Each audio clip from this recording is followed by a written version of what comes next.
Action India TV news, आपकी आवाज हमारी पहचान। यवतमाळ जिल्हा काँग्रेस कमिटीच्या वतीने यवतमाळ भारी पांढरकवडा रोड येथे स्वर्गीय बाबूराव शेळमाके प्रबोधिनी येथे यवतमाळ जिल्ह्यातील सर्व काँग्रेस नगरसेवकांचा जाहीर सत्कार समारंभ संपन्न।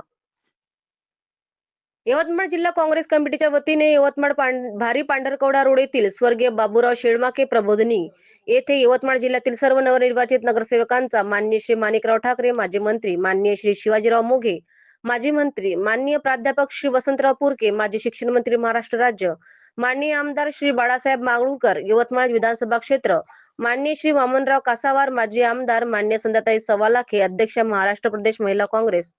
माननीय डॉक्टर वजाहत मिर्झा अध्यक्ष महाराष्ट्र प्रदेश अल्पसंख्याक विभाग, माननीय श्री प्रफुल्ल भाऊ मानकर जिल्हा अध्यक्ष काँग्रेस कमिटी यवतमाळ,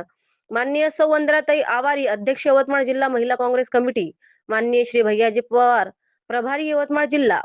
माननीय श्री मनीष उत्तमराव पाटील अध्यक्ष यवतमाळ जिल्हा मध्यवर्ती सहकारी बँक, अरविंद वाढोणकर अध्यक्ष ओबीसी सेल यवतमाळ यांच्या प्रमुख उपस्थितीत यवतमाळ जिल्ह्यातील सर्व नवनिर्वाचित नगरसेवकांचा जाहीर सत्कार करण्यात आला। या कार्यक्रमात शेषराव ताजाने दहेगाव शिवसेना नेते यांचा भारतीय राष्ट्र काँग्रेसमध्ये, माणिकराव ठाकरे, वसंतराव पुरके माजी शिक्षण मंत्री, प्रफुल्ल भाऊ मानकर व इतर काँग्रेसच्या नेत्यांच्या उपस्थितीत त्यांनी पक्ष प्रवेश घेतला। यावेळी यवतमाळ जिल्ह्यातील सर्व नवनिर्वाचित नगरसेवक तसेच सर्व काँग्रेस नेते, पदाधिकारी व कार्यकर्ते मोठ्या संख्येने उपस्थित होते। मुख्य संपादक विनोद मावरेसह यवतमाळ शहर प्रतिनिधी प्रियंका बागडे।